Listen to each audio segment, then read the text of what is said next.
ada luncuran dari 2 Markava yang mendekat ke arah kami, dan kemudian kami mengenai tugu yang kami jaga atau tower yang kami jaga, tepatnya di lantai 2. Luncuran dari Markava dan mengenai tubuh kami.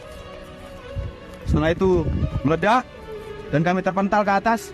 Kami berguling dari atas ke bawah, guling, kemudian kami lari ke arah lantai. Indonesia mengutuk keras serangan tersebut. Serangan terhadap personel dan properti PBB merupakan sebuah pelanggaran dasar. Dalam beberapa waktu terakhir, intensitas serangan yang dilancarkan Israel kembali melonjak. Di jalur Gaza, tepat pada hari Kamis lalu, rudal-rudal Israel menghantam kantor polisi di Jabalia. Pihak militer Israel beralasan bahwa target mereka adalah pusat komando milik Hamas dan kelompok jihad Islam. Menurut klaim mereka, lokasi itu berfungsi sebagai pusat perencanaan dan pengendalian yang dijalankan oleh Hamas untuk menyusun serta melaksanakan serangan terhadap pasukan Israel. Sementara itu, laporan terbaru dari otoritas kesehatan setempat menyebutkan bahwa sedikitnya 34 korban jiwa kembali berjatuhan dalam serangan udara terpisah di wilayah Gaza. Dengan demikian, total korban tewas pada hari Kamis itu meningkat menjadi 44 orang. Di sisi lain, Kementerian Kesehatan Gaza mengumumkan bahwa rumah sakit Anak Dura di kota Gaza kini lumpuh total. Hanya sehari setelah serangan yang merusak bagian atas bangunan rumah sakit, termasuk unit perawatannya. Ketegangan juga merembet hingga ke Lebanon. Pada tanggal 1 April lalu, Israel kembali meluncurkan serangan ke Beirut. Insiden itu menewaskan 3 orang, sebagaimana dilaporkan Kementerian Kesehatan Lebanon yang juga mencatat 4 orang lainnya mengalami luka-luka. Serangan tersebut terjadi di Dahiyeh, kawasan pinggiran kota Beirut. Israel mengakui serangan itu dan menyebutkan bahwa gedung yang menjadi sasaran dihuni anggota Hizbullah. Israel menuduh kelompok tersebut membantu operasi Hamas dalam melancarkan serangan ke wilayah mereka. Beberapa hari sebelumnya, pada 28 Maret, Lebanon sempat meluncurkan serangan ke sebuah permukiman yang mereka duga sebagai tempat produksi drone Hizbullah. Namun kenyataannya rangkaian serangan Israel terhadap Lebanon tidak pernah benar-benar berhenti, bahkan setelah gencatan senjata resmi diberlakukan pada November 2024. Sebelumnya di bulan Oktober 2024, 2 prajurit TNI yang tengah bertugas sebagai pasukan perdamaian di bawah naungan PBB di Lebanon hampir saja menjadi korban. Lalu, apa yang sebenarnya terjadi saat itu? Satu siang kami terkena impact dari ledakan dari airstrike jarak 400. Kami setelah itu kembali melaporkan dari ke satuan atas.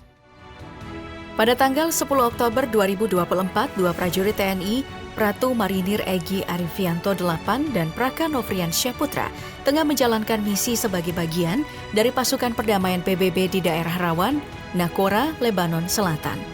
Saat itu eskalasi konflik di kawasan tersebut terus meningkat dan ketegangan di Tower Pengamatan 14, pos yang mereka jaga, telah mencapai tingkat siaga level 3.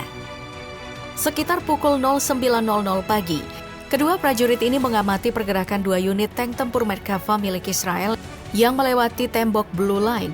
Sebelumnya tembok tersebut memang telah dijebol oleh pasukan Israel. Tak lama kemudian ledakan besar mengguncang wilayah tersebut. Meski pos mereka masih berjarak relatif dekat, Egy dan Nofrian turut merasakan getaran ledakan. Beberapa jam setelahnya, tepat pada pukul 1 siang, 2 tank Merkava lainnya kembali keluar dari Blue Line. Dengan demikian, kini total ada 4 tank Merkava yang bersiaga di sekitar perbatasan.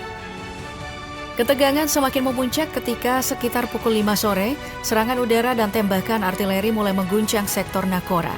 Situasi genting ini berlangsung hingga melewati tengah malam. Pada pukul 4 dini hari, saat mereka menggunakan alat thermal untuk memantau kondisi sekitar, Egy dan Nofrian melihat sebuah laser, pertanda bahwa tank Merkava tengah membidik ke arah mereka. Menyadari ancaman itu, mereka segera melaporkan situasi ke atasan. Namun, belum lama berselang, 2 tank Merkava menembakkan peluru yang menghantam bagian tugu di lantai 2 menara pengamatan tempat mereka bertugas. Dalam upaya untuk menyelamatkan diri, mereka menemui kendala serius. Tangga yang menghubungkan lantai 3 ke lantai 1 telah hancur akibat ledakan.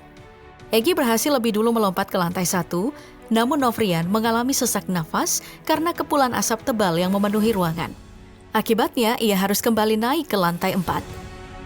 Melihat kondisi itu, Egy segera memberi instruksi kepada Nofrian agar dapat turun dengan aman.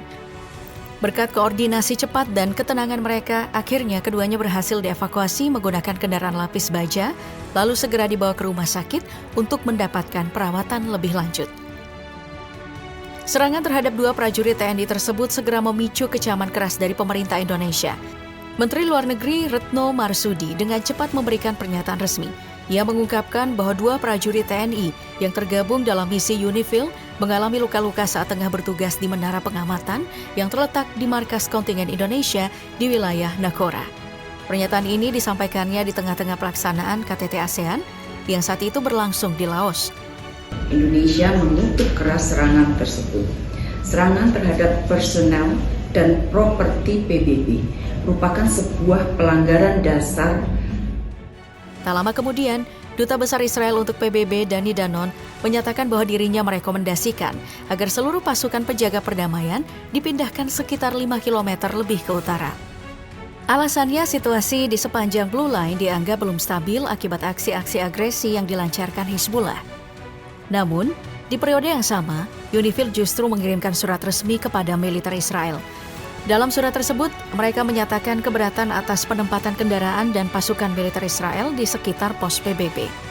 Keberadaan tank-tank Merkava milik Israel yang diparkir terlalu dekat dengan pos pengamatan PBB dinilai telah memperburuk tingkat keamanan bagi para penjaga perdamaian.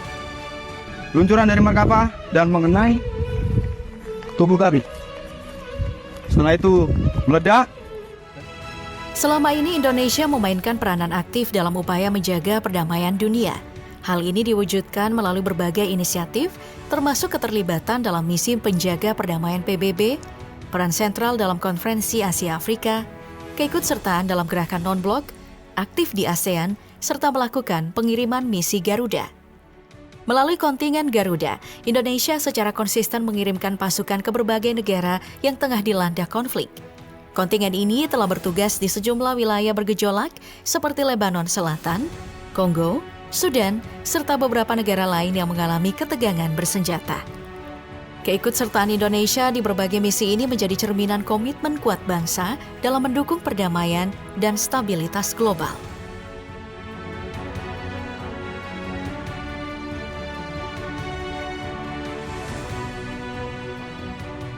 Meskipun jarak antara 2 prajurit TNI dengan tank Merkava saat serangan terjadi cukup jauh, dampak yang ditimbulkan tetap luar biasa besar. Salah satu tangga di Tower 14 bahkan hancur akibat hantaman tersebut. Kerusakan ini bukan hal yang mengejutkan, mengingat kekuatan yang dimiliki tank Merkava memanglah sangat besar. Merkava sendiri merupakan tank tempur utama andalan Angkatan Pertahanan Israel atau IDF yang mulai digunakan secara luas sejak Perang Lebanon 1982 hingga saat ini. Tank ini dipersenjatai dengan meriam utama M68 kaliber 105 mm.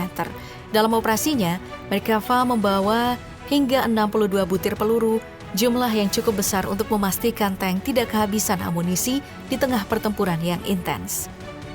Selain meriam utama, Merkava juga dilengkapi dengan 3 unit senapan mesin, termasuk 1 senapan koaksial 7,62 mm yang dipasang sejajar dengan meriam utama. Perpaduan persenjataan ini membuat Merkava sangat efektif dalam berbagai skenario pertempuran, baik untuk menyerang formasi musuh, membungkam tim rudal anti-tank, maupun menghancurkan kendaraan tempur lawan. Keunggulan lainnya terletak pada sistem pergerakannya.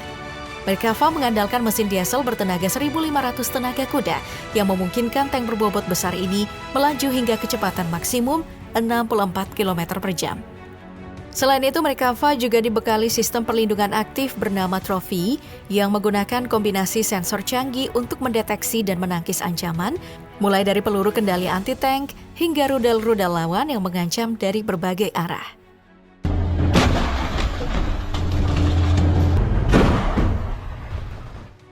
Ketegangan di Lebanon kembali meningkat sejak awal April lalu. Namun, bahkan sebelum itu, Israel telah lebih dulu melancarkan serangan ke Beirut, ibu kota Lebanon, serta ke beberapa wilayah lainnya.